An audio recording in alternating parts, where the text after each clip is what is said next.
ಮುಂಬರುವಂತ ಚುನಾವಣೆಗಳಲ್ಲಿ ಗೆದ್ದೇ ಗೆಲ್ತೀವಿ ಅಂತ ಶಕ್ತಿ ಪ್ರದರ್ಶನಕ್ಕೆ ಜೆಡಿಎಸ್ ಮುಂದಾಗಿದ್ರೆ ಇತ್ತ ಯಾವುದೇ ಕಾರಣಕ್ಕೂ ಜೆಡಿಎಸ್ ಅಧಿಕಾರಕ್ಕೆ ಬರೋದಿಲ್ಲ ಅಂತ ಮೈಸೂರಲ್ಲಿ ಸಿಎಂ ಸಿದ್ದರಾಮಯ್ಯ ಸ್ಫೋಟಕ ಸ್ಟೇಟ್ಮೆಂಟ್ ಕೊಟ್ಟಿದ್ದಾರೆ.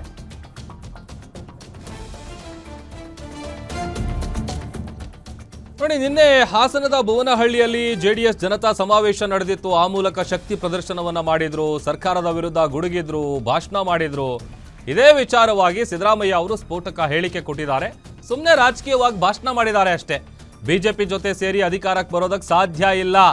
ಬಿಜೆಪಿಯವರು ಜೆಡಿಎಸ್ಗೆ ಯಾಕೆ ಅಧಿಕಾರ ಬಿಟ್ಕೊಡ್ತಾರೆ ಅಂತ ಪ್ರಶ್ನೆ ಮಾಡಿದ್ದಾರೆ. ಜೆಡಿಎಸ್ ಬಿಜೆಪಿ ಇಬ್ಬರಿಗೂ ಕೂಡ ಬಹುಮತ ಬರೋದಿಲ್ಲ. ಒಂದು ವೇಳೆ ಬಂದರೂ ಕೂಡ ಯಾವುದೇ ಕಾರಣಕ್ಕೂ ಜೆಡಿಎಸ್ಗಂತೂ ಅಧಿಕಾರ ಕೊಡಲ್ಲ. 2028ಕ್ಕೂ ನಮ್ಮದೇ ಸರ್ಕಾರ ಅಧಿಕಾರಕ್ಕೆ ಬರೋದು ಪಕ್ಕಾ. ನಾಯಕತ್ವ ಬದಲಾವಣೆಯ ಬಗ್ಗೆ ಹೈಕಮಾಂಡ್ ನಿರ್ಧಾರ ಮಾಡುತ್ತೆ ಅಂತ ಬಿಜೆಪಿ ಜೆಡಿಎಸ್ ಪಕ್ಷಕ್ಕೆ ಟಕ್ಕರ್ ಕೊಟ್ಟಿದ್ದಾರೆ ಸಿಎಂ ಸಿದ್ದರಾಮಯ್ಯ ಅವರು ಮೈಸೂರಲ್ಲಿ.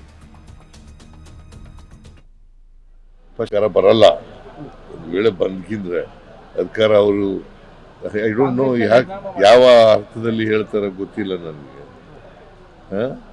ಅವ್ರಿಗೆ ಹೆಂಗೆ ಅಧಿಕಾರ ಬರ್ತದೆ? 17 ಗೆದ್ದಿರೋರಿಗೆ ಹೆಂಗೆ ಅಧಿಕಾರ ಬರ್ತದೆ? ಆಯ್ತಪ್ಪ, ಬಾಯಿನಲ್ಲಿ ಹೇಳಿದ್ರೆ ರಾಜಕೀಯ ಭಾಷಣ ಮಾಡ್ಬಿಟ್ಟು ಎಷ್ಟೇ ಆಗುತ್ತಾ? ಅವರು ನಾನು ಪ್ರೆಸಿಡೆಂಟ್ ಆಗಿದ್ದಾಗ 2004ರಲ್ಲಿ 59 ಗೆದ್ದಿತ್ತು. ಈಗ ಎಷ್ಟು ಗೆದ್ದಿದ್ದಾರೆ? 17. ಬಟ್ ಅವರಿಗೆ ಬಿಜೆಪಿ ಜೊತೆ ಇರೋ ಕಾನ್ಫಿಡೆನ್ಸ್ ಇದೆ. ಬಿಜೆಪಿ ಅವ್ರು ಜಾಸ್ತಿ ಗೆದ್ದರೆ ಸುಮ್ಮನೆ ಬಿಟ್ಬಿಡ್ತಾರೆ. ಇವ್ರಿಗೆ ಚೀಫ್ ಮಿನಿಸ್ಟರ್ ಆಗುತ್ತೆ.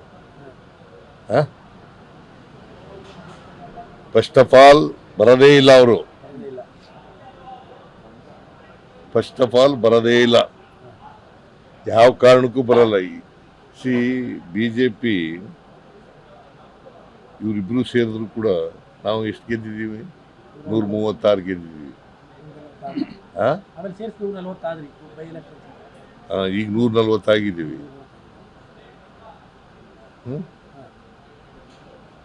ಹೆಂಗ್ ಗೆಲ್ತಾರೆ? 28ಕ್ಕೂ ನಾವೇ ಅಧಿಕಾರಕ್ಕೆ ಬರೋದು. ಇವ್ರು ಬರಕ್ ಸಾಧ್ಯನೇ ಇಲ್ಲ. ಬಿಜೆಪಿ ಮತ್ತೆ ಜೆಡಿಎಸ್ ಅಲಯನ್ಸ್ ಆದ್ರೂ ಬರಕ್ ಸರ್ಕಾರ ಬರಲ್ಲ.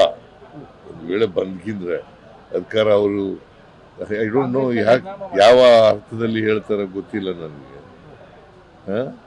ಅವ್ರಿಗೆ ಹೆಂಗೆ ಅಧಿಕಾರ ಬರ್ತದೆ? 17 ಗೆದ್ದಿರೋರಿಗೆ ಹೆಂಗೆ ಅಧಿಕಾರ ಬರ್ತದೆ? ಆಯ್ತಪ್ಪ, ಬಾಯಿನಲ್ಲಿ ಹೇಳಿದ್ರೆ ರಾಜಕೀಯ ಭಾಷೆ.